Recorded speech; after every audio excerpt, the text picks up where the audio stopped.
तो हेलो दोस्तों, आज हम देखने वाले हैं ज्योग्राफी। तो आइए ज्योग्राफी का डिफिनीशन देखते हैं। तो ज्योग्राफी दो शब्दों से मिलकर बना है। पहला है जियो और दूसरा है ग्राफी। जियो का मतलब होता है पृथ्वी और ग्राफी का मतलब होता है वर्णन। तो ज्योग्राफी को पृथ्वी के वर्णन को ही ज्योग्राफी कहते हैं। और ज्योग्राफी के पिता है इरेक्टोस्थनीज।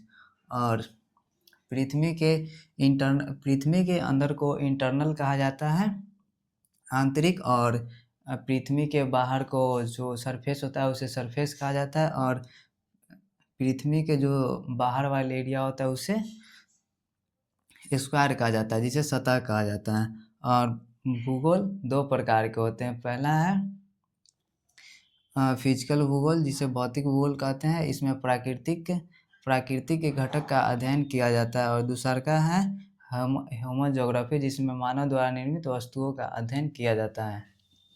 तो आज देखने वाले हैं भारत की इंडियन ज्योग्राफी। इंडियन ज्योग्राफी में देखेंगे भारत का परिचय। भारत का परिचय में सबसे पहले देखेंगे भारत का अन्य नाम। भारत का अन्य नाम में फर्स्ट नाम है भारत, जो कि राजवंशों के द्वारा भारत नाम रखा गया था। सेकंड है इंडिया।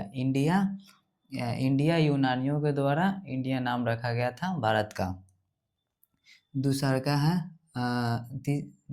का है इंडिया यूनानियों के द्वारा नाम रखा गया था। तीसरा का है आर्यावर्त। आर्यावर्त आर्यों के भारत को आर्यों की भूमि कहा जाता है, इसलिए भारत का नाम आर्यावर्त रखा गया। और तीसरा का है जम्बूद्वीप। जम्बूद्वीप पुराणों में लिखा जाता है, इसलिए भारत के नाम जम्बूद्वीप भी कहा जाता है। चौथा पांचवा है हिंदुस्तान। हिंदुस्तान ईरानियों द्वारा नाम रखा गया था भारत का। और उसके बाद देखते हैं भारत का लोकेशन। भारत का लोकेशन ग्लोब के हिसाब से देखेंगे, और ग्लोब पृथ्वी का प्रारूप है। तो इसमें दो लाइनें होती है। फर्स्ट लाइन होती है लेटीट्यूड, जिसे अक्षांश कहते हैं। दूसरा का होती है लॉन्गिट्यूड, जिसे देशांतर कहते हैं। अक्षांश उत्तरी गोलार्ध और दक्षिणी गोलार्ध होता है, और देशांतर पूर्वी गोलार्ध और पश्चिमी गोलार्ध होता है। और ये होता है अक्षांश, और ये होता है देशांतर। और यहाँ पे भारत है। और इसके बाद वैगनर नाम की एक व्यक्ति आया, जिसने एक पृथ्वी की खोज की। पृथ्वी के आउटर लेयर को पेंथासाला कहा जाता है, और इनर लेयर को पेंगिया कहा जाता है। पेंगिया फिर दो भागों में बट गया, जिसमें से नॉर्थ वाला भाग बना आयरलैंड 3 कॉन्टिनेंट में बट गया। फर्स्ट कॉन्टिनेंट है एशिया, सेकंड कॉन्टिनेंट बना यूरोप, और थर्ड कॉन्टिनेंट बना नॉर्थ अमेरिका। और फिर इसका साउथ वाला भाग बना गोंडवाना लैंड। और गोंडवाना लैंड 4 कॉन्टिनेंट में बटा।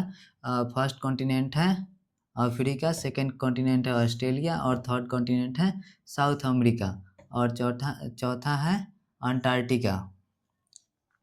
इसके बाद फिर देखते हैं वर्ल्ड में। यहाँ पे ये विश्व का मैप है। इसमें एशिया है, और ये है यूरोप, और यहाँ है अफ्रीका।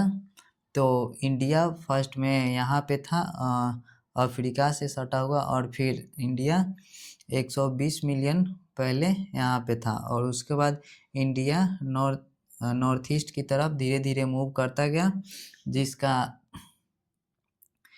इधर नॉर्थ ईस्ट की तरफ मूव करते गया। और फिर यहाँ एशिया से आकर सट गया। यहाँ सटने पे एक कुछ दरारें आई, जिससे दरार को फोल्ट लाइन कहा जाता है। और यहाँ से सटने से जो दरार उत्पन्न हुई उसे हिमालय पर्वत बन गया। इसका हिमालय पर्वत का हाइट प्रतिवर्ष 7